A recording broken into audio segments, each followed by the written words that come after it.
14 years ago, I started my career in digital marketing, and throughout that time, I've built and sold a handful of online businesses, consulted for small shops to celebrities to the Fortune 500, and I've been recognized in business magazines like Forbes and Inc. as an SEO expert. To top it off, the United States government considers me to be in the top 1% of my field. Now, despite any success I've had in digital marketing, I've also made a ton of mistakes along the way that cost me valuable time and money. So today, I'm going to show you how I would learn digital marketing if I could start over, and I'll also share some of my biggest failures along the way. Alright, so the very first thing I do is choose just one area of digital marketing to focus on. And this is the opposite of what I did. So for context, in 2009, I started my first website and I basically spammed forums and classifieds. That eventually slowed down, so I tried paid advertising, and well, I wasted my money because I had no idea what I was doing. But then social media was blowing up, so I pivoted to that and try to go viral with coupon codes. Boy, was that embarrassing. But still, I was making like a solid $2,000 a month. I was officially a businessman. So I decided to hire a search engine optimization company because this is what we do. And that was the turning point for me when my fire for SEO was ignited. They scammed me for everything I had. The good thing that came out of that though was that it fueled me with rage, so much so that I committed to focus on learning just SEO and to get really good at it so I wouldn't have to hire another company. And by around 2011, my company was worth over 7 figures, and the main reason is because of SEO.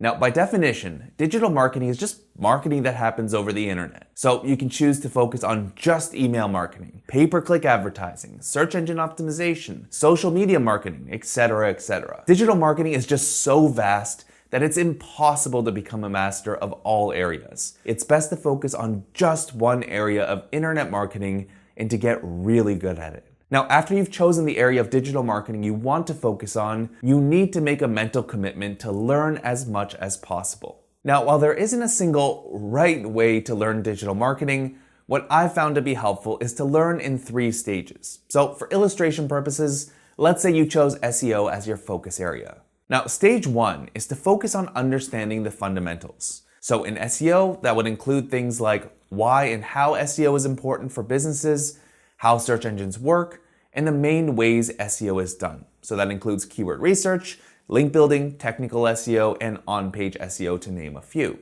Fundamentals may not be exciting, but they're absolutely critical to learning, whether you're learning an instrument, a new recipe, or digital marketing skills.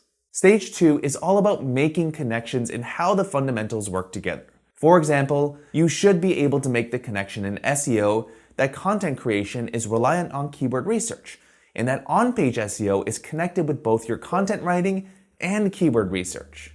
Finally, stage 3 is all about learning how these techniques are executed. More specifically, you'll want to get an idea of workflows and tools that you'll need to do your job. For example, you should at least know that keyword research is done with a tool like Keywords Explorer. And the way people find keyword ideas is by starting with a broad seed, going to a keyword ideas report, narrowing in on keywords with a set of filters, and then analyzing the search engine results pages to understand if it's possible to compete. These 3 stages are typically how courses are taught.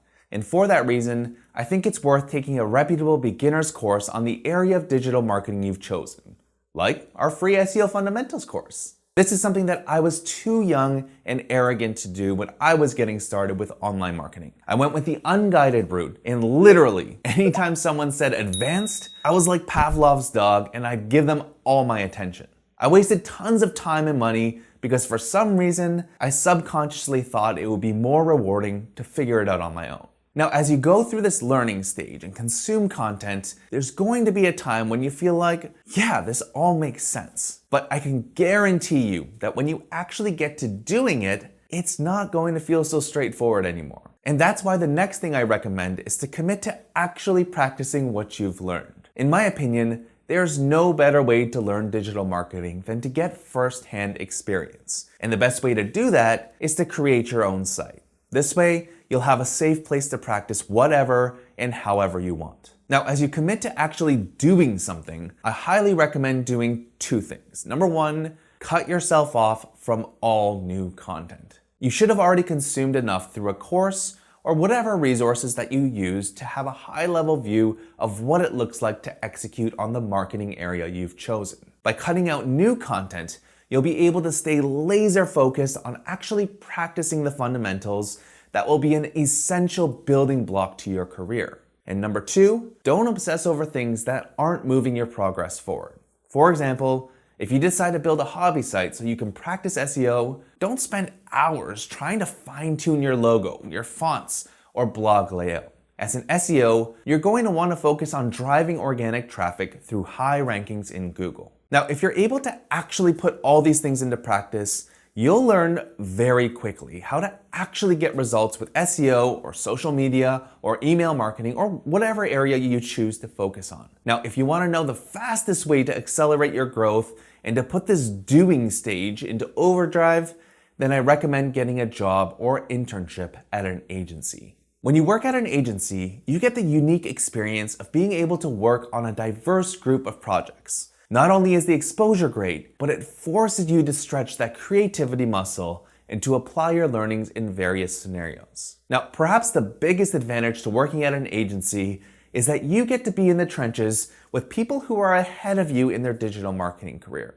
You can ask them questions, watch them solve problems, and in some cases, people may be willing to mentor you. Thriving agencies are usually fast-paced environments, which obviously make them a great place to learn digital marketing fast if that's your goal. Now, while you obviously want to learn a new skill as fast as possible, don't make the mistake of taking shortcuts to get there. And I'm talking from experience here.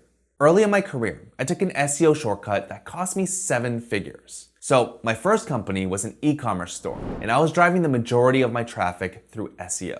Now, one of the hardest but most important parts of SEO is getting backlinks to your pages. And back in 2010 and 2011, backlinks were pretty much all you needed to rank a page high in Google. So I came across a private blog network called Build My Rank, where I could buy virtually an infinite number of backlinks. And without fail, throwing a handful of links at each product page would boost it to the top of Google for queries that were converting into tens of thousands of dollars every single month. The thing is, buying backlinks was and still is against Google's webmaster guidelines. Now, while I was making a healthy living, I was getting ready to cash out. But without warning, I lost like 85% of my traffic and a ton of revenue. So when I sold the site a few months later, instead of getting a low 7-figure buyout, I ended up getting much less.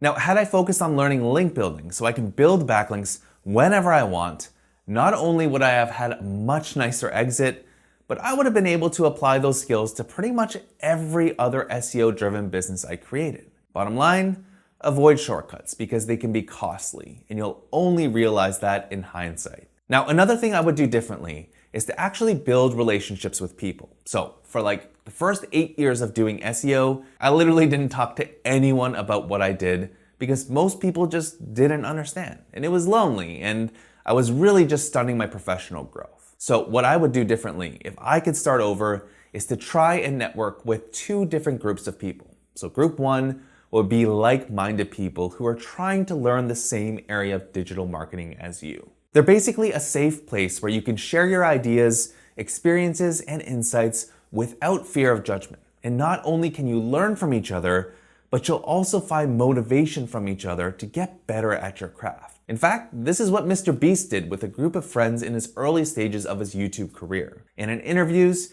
he frequently attributes his success to having this group of people to grow with. And the second group of people I network with are people you respect in your niche. All it really takes is an email or DM saying, "Hey, just wanted to let you know that I really admire your work. Thanks for all that you do." Now, that might sound weird, but at the end of the day, we're all just regular people. In fact, in 2017, when I started sending these kinds of emails, I reached out to Tim Solo, CMO at Ahrefs, to just say that I respect what he's doing as a marketer. No agenda whatsoever. To which he replied, "You've made my day." Fast forward 1 year, and I ended up working at Ahrefs. Relationships in digital marketing are important. In social media, these are people who can help amplify your work. On YouTube, these are potential collaborators. And in SEO, they're a critical part to link building. Now, as you continue to build your own sites, work at agencies or other companies, and network with like-minded people, you're going to come to a crossroad where you need to decide what's next. And I see 3 ways this can work, none of which I think are wrong or right. So option 1, you can continue to stay a generalist in your focus area. This means that you'll continue to build your knowledge and experience in most areas of your specific field in digital marketing. The pros with this is that generalists often become managers and leaders within companies because they get more or less every part of what's being done. The con is that you never really become an expert in anything, which obviously has its own set of limitations. Option 2 is to niche down further in your focus area. So as you gain more knowledge and experience in your focus area, you're going to realize that there's too much information to become a true expert in your field. And for that reason, you may want to consider niching down further because each digital marketing strategy breaks down quite a lot. For example, if you've chosen to focus on social media, you may decide to focus strictly on Facebook marketing. Or perhaps you want to go more niche and choose Facebook group marketing for software companies. Now, the pro of niching down is that it's much easier to become recognized as a niche authority because there's less competition. And if you're viewed as that authority, your reputation will likely be lasting and you can typically demand higher wages. The con is that there's usually less demand. And option 3 is to expand into other areas of digital marketing. And this is kind of the route that I've gone. The way I recommend doing this is to expand into areas where your skills are complementary and transferable. For example, starting from SEO and expanding to content marketing is complementary and the skills from SEO are totally transferable. And even something like going from SEO to search ads would also be complementary, and some of those skills are transferable too. Now, being 14 years into my digital marketing career, I can confidently tell you that I'm still learning all the time. And that's largely because I'm practicing a lot of the things that I just shared with you. I work with a ton of smart people at Ahrefs in various departments who I love learning from. I've had the opportunity to meet really smart people at conferences, through social media, and even from random cold emails. And I go through seasons of intentional learning followed by intentional doing. Now, while I've screwed up in many ways, I don't look at anything as a waste of time because it helped me to get to where I am today. I'm definitely not the smartest, richest, most recognized, or most successful digital marketer in the world. But this is a long journey that I've embraced along the way, and I hope it's one that you'll enjoy or are currently enjoying too. Now, if you want to start your digital marketing career in SEO like I did, then I highly recommend watching our SEO course for beginners, which will teach you how to get free organic traffic to your site from start to finish. I'll see you there.